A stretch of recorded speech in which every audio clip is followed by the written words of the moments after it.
Hi. See, I was ready. Hey, we're on just a little bit early today. Somebody got ants in their pants. So we appreciate you guys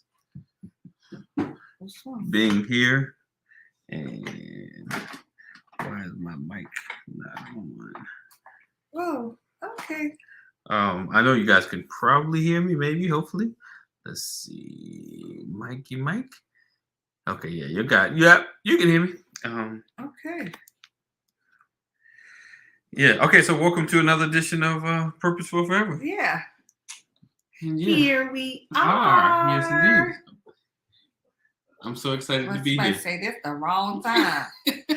Yay! So I appreciate you guys rocking and hanging with us and being a part. Yeah, today. Oh, now you're hot. Today we're talking about defining love. Yes, and he's gonna run our intro and then turn off. The heat? I just do it right now. All right. Uno momento. Por favor. We're gonna go ahead and get started. Scrolling down. And where we at? There we go. Right there. That's it. Me and you together, our purpose for forever. Won't let nothing ever tear us apart. Me and you together, our purpose for forever. Won't let nothing ever tear us apart. Me and you together, our purpose for. Hi. And we're back. Hey, Keita. Yeah, good evening. Good evening. I hope that you guys can hear us. Yeah, you should be able to hear us. I think. You were told you couldn't hear us, right? Of course you would. So yeah, we appreciate. See, this is what happens when you try to go on ahead of your normally scheduled time. But anyway, guys, tonight we are going to talk about love. Love. What?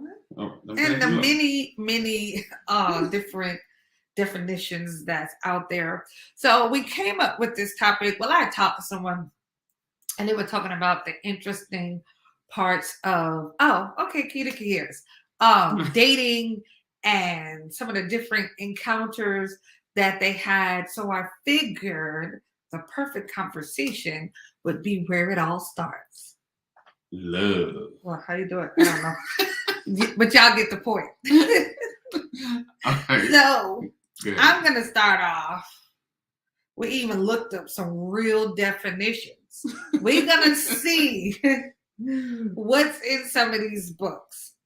So in the regular Webster's, it says love is an intense feeling of deep affection, a great interest and pleasure in something. To feel deep affection for someone.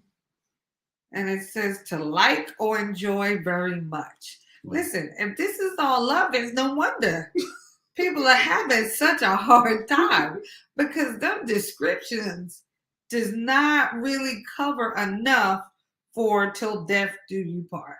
Right. Not in this book. Yeah. Okay, so I also looked up love in the Quran. And it says, true love is a part of God's love. Mm-hmm. And it is our duty to love one another truly, as indeed he loves us. Without divine love, right. Set up for failure. Right. Without divine love, there can be no human love. Right. The Quran tells us that the path of true love has to be through God. The Quran might be on to something. Right. And so I looked up love, what the Buddhists say about love. Love is a genuine concern for another person's well-being. That's it. That's all there is. That's it. That's all there is. And then, of course, we looked it up in the thing that keeps us grounded, what we believe. Right. So we went to the Bible and we looked up love, and he's just gonna read. Which one you want me to Start do? with it. Okay, so it said love is patient and kind. Love is not jealous or boastful or pride or rude. It does not demand its own way. It's not irritable, and it keeps no record of being wrong. So love. You're done? Yeah, I'm done. Oh, love never gives up. Love never gives up. No, love never loses faith. Is always hopeful and endures through every circumstance. Right. Endures through every circumstance. Now, for me, It's when you good. listen to the different good. definitions, the Bible, for me, again, seems like it's the closest description of something that you're going to base till death do you part on. We talk, of course, and we were talking about, do you really love your spouse, or how do you love them? Do you love them with that type of love that was in the Webster's, to enjoy or like a lot? Do you love them like that? So, on the days that you feel like I don't like you, on the days that he didn't do something he was supposed to, or he did something and he wasn't supposed to, and you're angry. Do you still love on those days? Are those the days that he better eat somewhere else because you're not going to cook? Are those the days that you're going to wash all the clothes except for his? Mm-hmm. Like, are you petty Patty where, you're going to get him back for something he did? Because that's not love. What he said. That's not love. Right. I hear people say, well, I'm petty. The book says love keeps no record of wrongdoing. Right. How many people can actually say that you love somebody? It could be familiar love. Right. It could be family friendly love. And that was another thing. There's 4 mm-hmm. different types of love. 4. So let me pull it up again. So as we're talking about love, what does it mean to you? What does love mean? She said that's childish. How do you, and you said, like the Bible says, it's not keeping score of wrongs. How do you love in a manner that is not the reciprocal, but how do you love just in the sense where you're not keeping score of what they do wrong, where you're able to overcome, like I said, any circumstance? How do you love like that? And, there's always going into the forgiveness phase, but how do you continuously be able to love without it being a hindrance or hindering yourself because you're not loving someone? Go ahead. All right. And so the 4 types of love is eros, mm-hmm. and that's that erotic, passionate kind of love. That's the love, biblically speaking, of course, that you're supposed to share with the one person you're going to spend the rest of your life with. Right. And I said biblically speaking. So this is the love that a husband and wife should share. Right. Philia is the love of friends and equals. Mm. So this is the kind of love, you should have for your bestie. Like I've seen married women say like, oh, my best friend was here before my husband. Right. Like that's my girl. She always going to be my friend. Right. Philia is a different type of love. It doesn't say that any of these are more intense than the other, or any of these should take place or, take precedence over the other. And then there's storge. That's the love of parents for children. And when it comes to our children, we can get real serious about our babies. Right. And then there is the agape love. That's the love of mankind. Agape love is supposed to be more like the unconditional kind of love. It's the kind of love that you're supposed to have, for those of us that go to church. Right. You're supposed to have for the people you go to church with, and supposed to have for your friends. Right. Agape love is not a love that requires real intimacy. Right. It's just a love for mankind. Like you see somebody hurting, you see somebody in need, Right. you know, there's supposed to be a feeling that you have to want to help or, you know, comfort or whatever. Agape falls under that. Right. Yes. So love in the form that she was talking about, I think that agape love is a big one because, Right. you know, it's being able to love somebody, you know, in spite of. It's being able to love somebody Just because. It's being able to just be there for them, you know, be there for your brother, be there for your sister, and being able to express. I think we've lost a lot of that agape love. Just to help a brother or be there, you know, to be compassionate, to be understanding. I think we've gotten so focused on ourselves that we've lost that kind of love. So, you know, like I said, you know, we always talk about relationships and building a village and coming together, but that agape love is the thing that seals that. Right. That's the glue that holds it together. Because it's impossible for me to have a connection to another woman or to a group of women, right. and then those women can care less about anybody else outside the group. You can't build a connection there. Right. So that agape love, people have to have that. Right. I think that's where our communities are so fractured and disjointed, because we don't have a love for mankind or love for our neighbors anymore. Right. We love those people that we can touch and are connected to. Right. That is where our love lies. And to be honest, you know, well, I guess your friends and stuff, that would kind of fall under the philia kind of love. But, you know, we don't love outsiders. We don't love like random people. And again, agape love does not require any intimacy. Right. So no, I don't have to love you. I don't have to know you. Right. I love you because, you know, you're a creation of God. I love you because you know, you're a woman just like me. I think before you can even, you know, talk about being married and building a family and leaving a legacy and starting a community, you have to have some sort of agape love for people. Right. You've seen people where you've seen couples where like the husband is really nice and friendly and whatever, and then the wife is like, ugh. And you be wondering like, how are they married? Right. Like that poor man, you know, like that's what people walk away thinking. I know, because I've seen people say that about me before.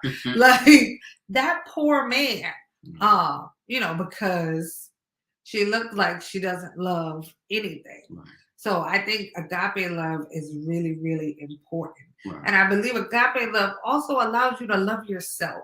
Yes. Like we've gotten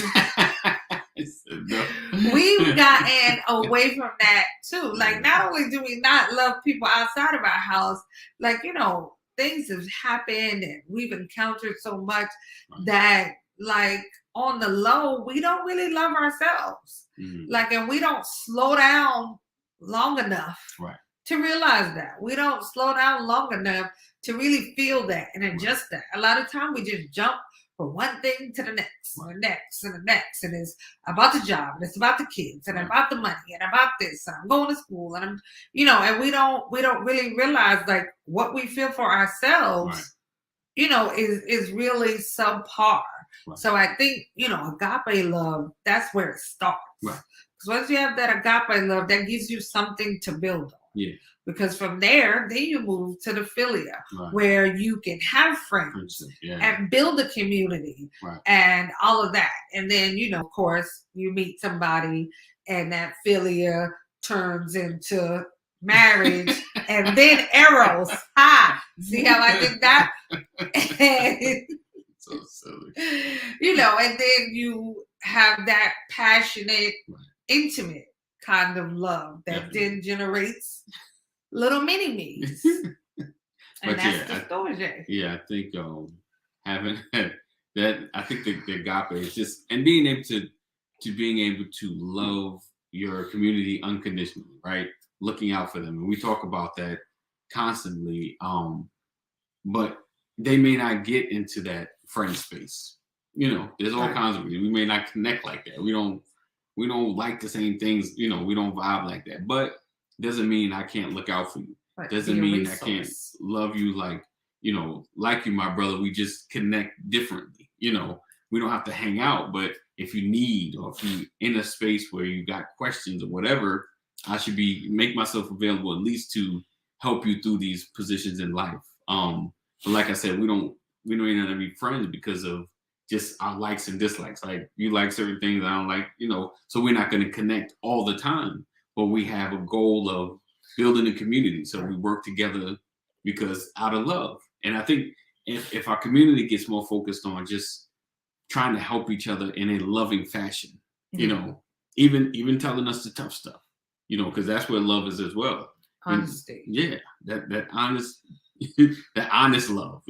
Right. I love you. This is why I'm telling you this.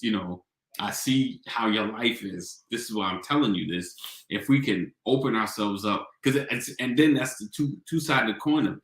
Not only being able to give, but you being able to receive those, right? That same receive that love. Correction and criticism, right? And help, because some people block themselves. Well, go ahead. Oh, but receiving that love, because sometimes we try to just do everything on our own, where we should open ourselves up to the community, because more can do better than just one. So we have to be able to open ourselves up to receive the love, and being able to accept what folks is given, in a sense where they're trying to at least tell you in love. And I get sometimes people don't know how to express their love in a way that may not always be the most inviting, but you at least thank them for it.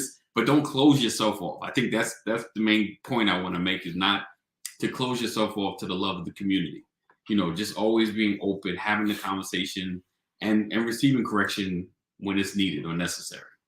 Right. And I feel like, when you get married, I feel like at one point or another, you have to be able to exercise all 4 of those different kinds of love. Right. Sometimes your husband doesn't need you to, I'll say for me, sometimes he doesn't need me to fix it. He doesn't need me to do whatever. Right. Sometimes he just needs me to be his friend. Right.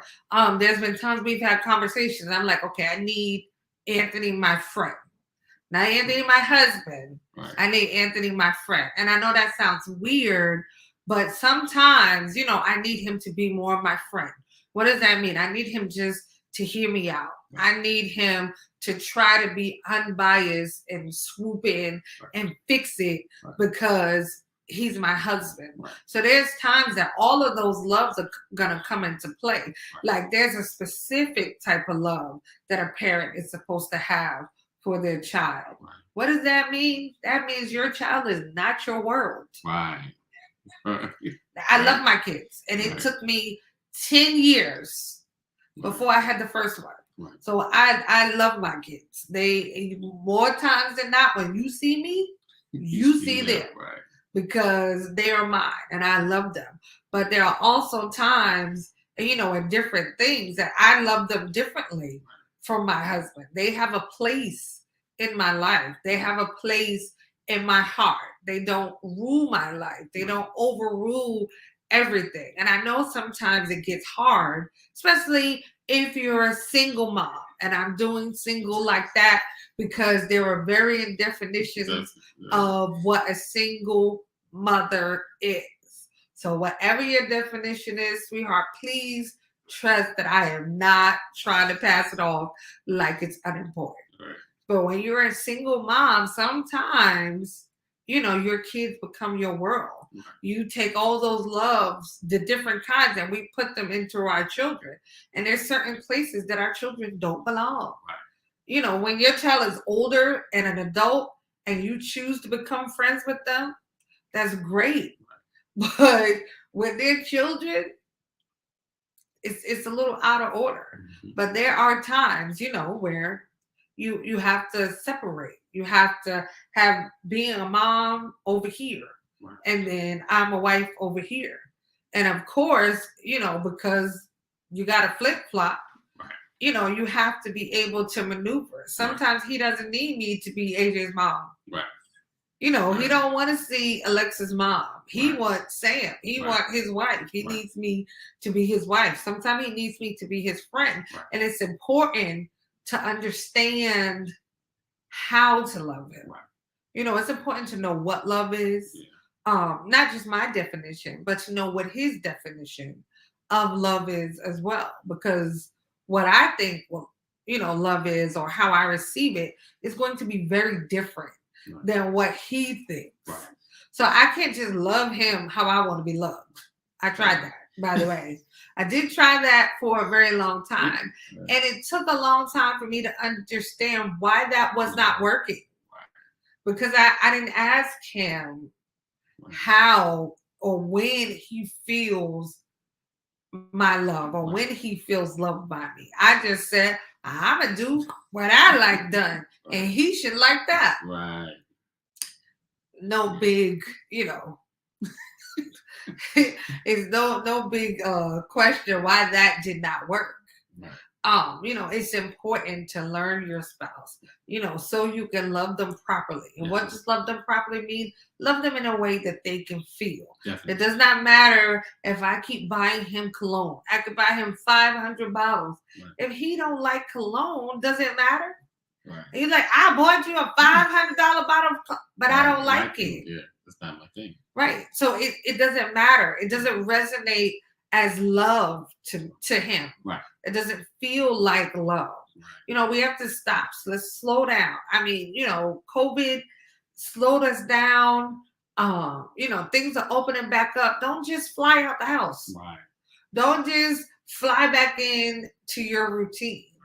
What did you learn about your relationship? Did you learn anything? Right. Did you go into COVID and come out of COVID the same way? Right. Being married. Right. Let's just talk to married people. Right. You was married. Did your relationship get better or worse during COVID? Right. And that's a real question. That's a question that you should ask yourself. And if there was no change whatsoever, that's something you should look at too. Definitely.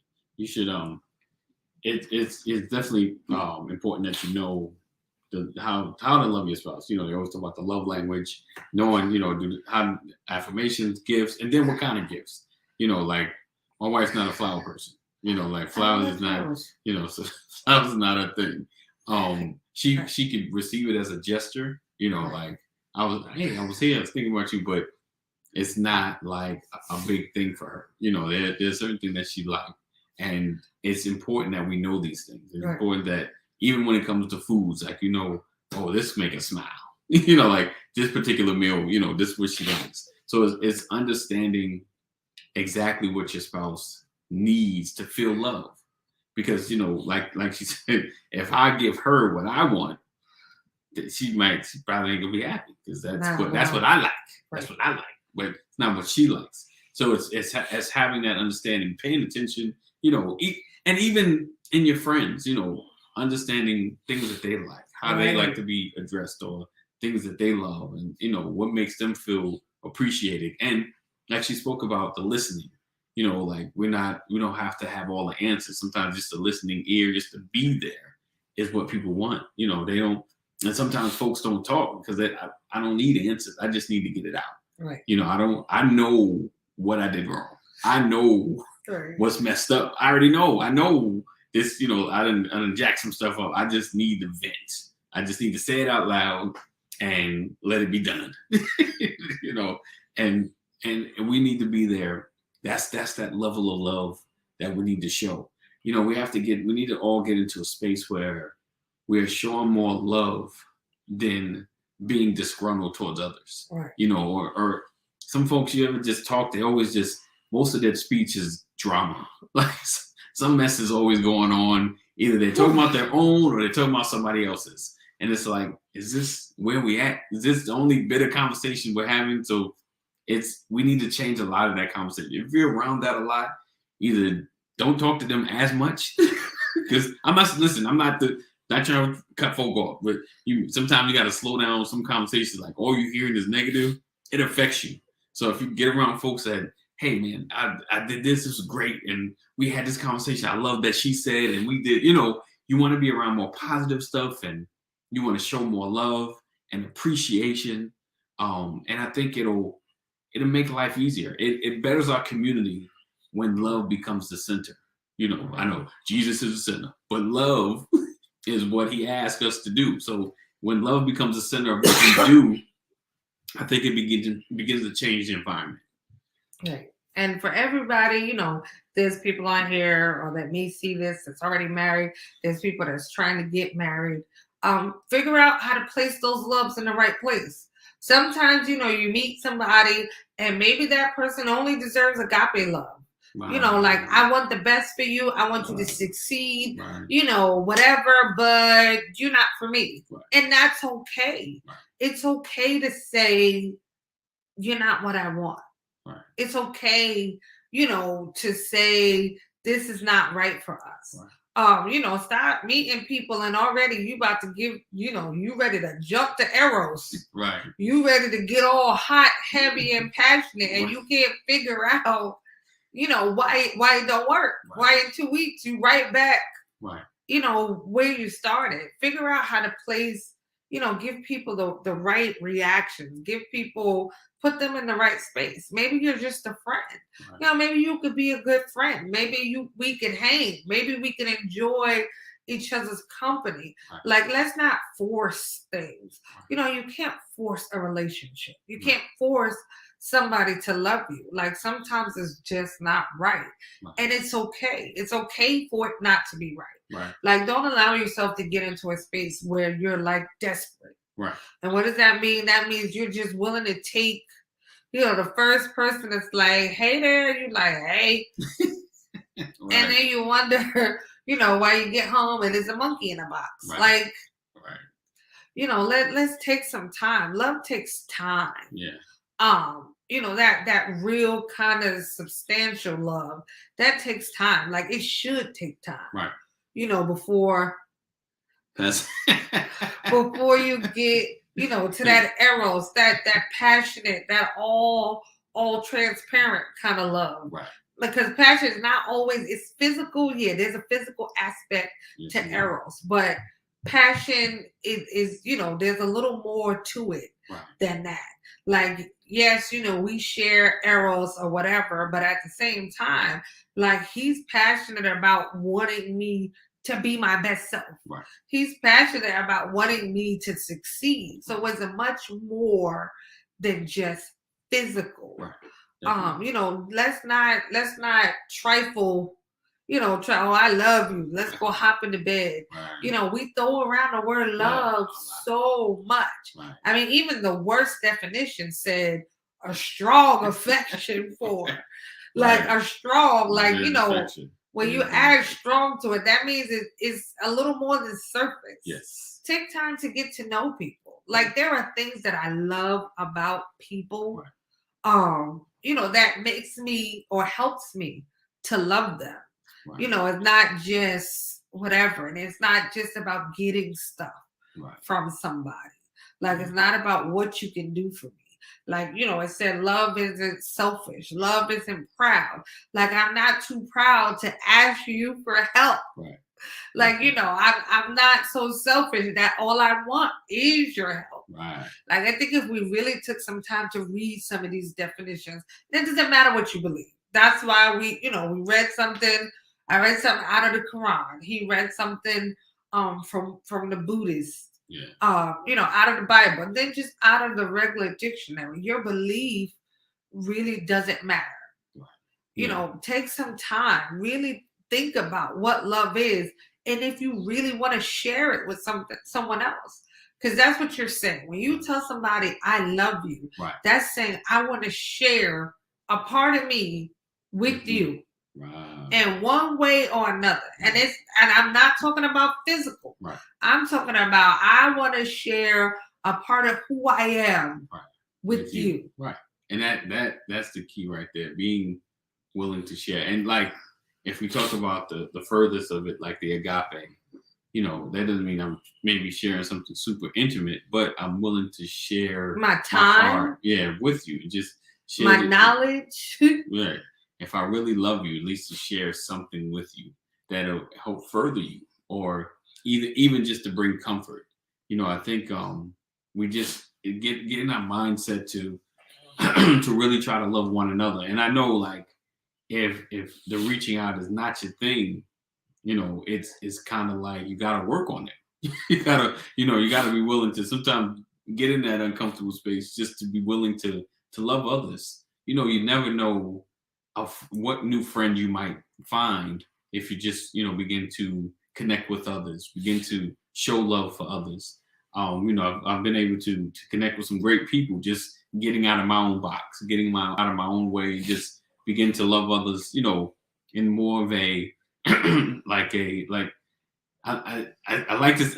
Unconditional is such a such a word, but just like more or less, just be able to love, from a genuine space. Being able to really connect with others. What you about to say? I think unconditional seems like such a big word because we kind of lump that in with perfection. Right.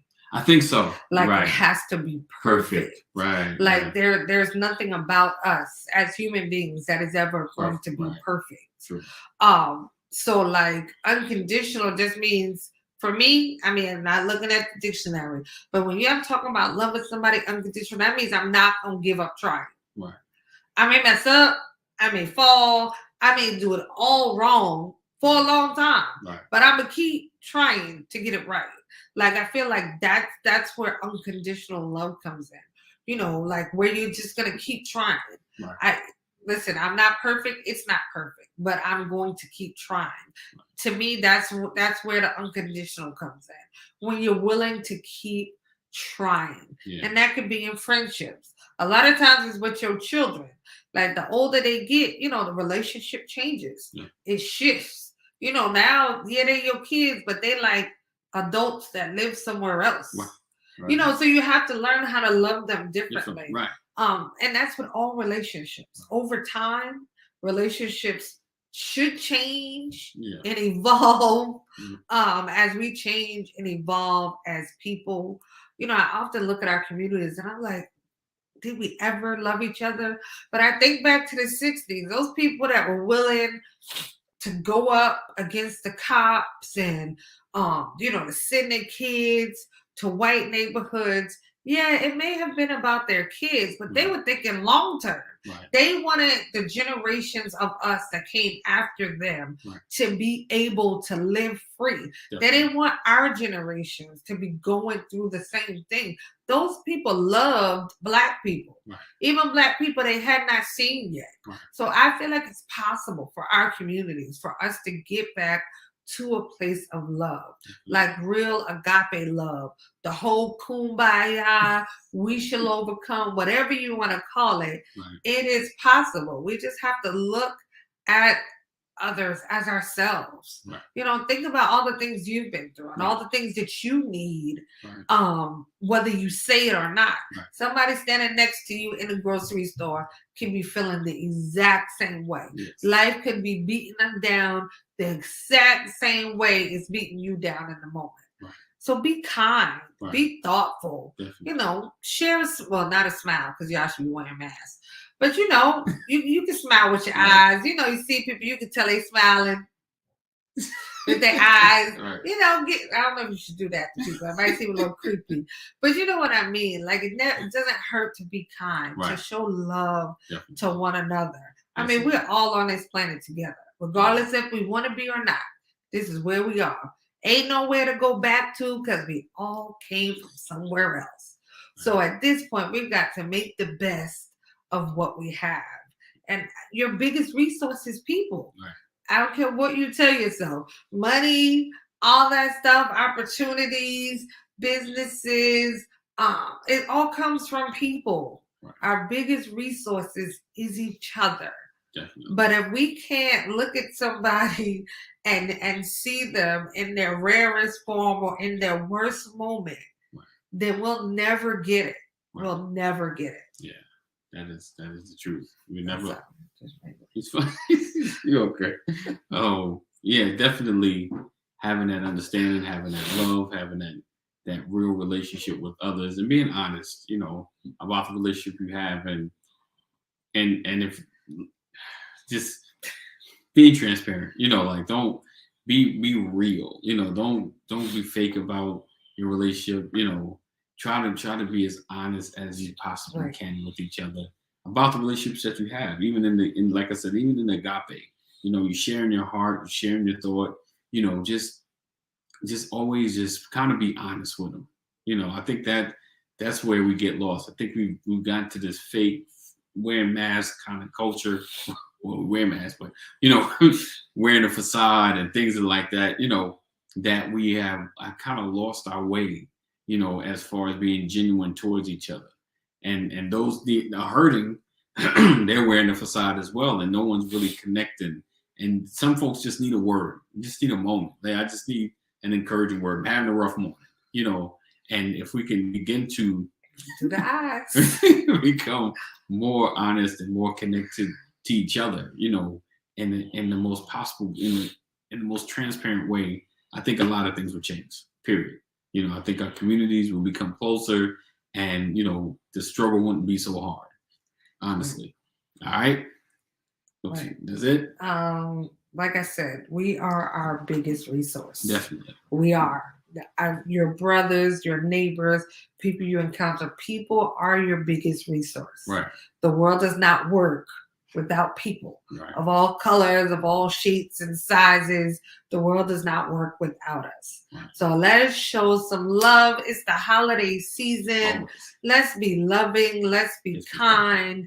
It's got to start somewhere. Yes. Like, you know, you be the person to start it for the day. Do something tomorrow you've never done before. Right. Like I said, don't be smiling at people. Keep your mask on. Right. But do something kind. Something, you know, I don't know. You can think of something you've never done.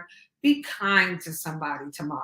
Yes. You never know, that one little thing that you change. Say good morning to somebody that maybe you don't say good morning to people. Right. You might be like me. You know, I'm from New York. We don't do a whole lot of talking when you passing strangers. I'm learning to be better. I'm trying to get that what is it, Southern charm? Southern hospitality. Oh, yeah, Southern hospitality. I'm still working on it. Right. But, you know, say good morning to somebody. Right. When you pass by 5 people, good morning. Good morning. You in the South. They love that down here. So But thank you guys for joining us. Yes. We love you guys. We appreciate your time. We are here typically every Monday. Next week is the holiday week. We are holidaying. Spending time with family and showing some love. So we won't, No, I don't think, be on Monday night. Might pop in, show y'all a little something. But so enjoy your Thanksgiving. You know, listen, if all y'all been COVID tested or whatever, give somebody a hug. We ain't been with each other in like 2 years. Like that cousin that you don't like, you should be happy. It's like meeting her again for the first time.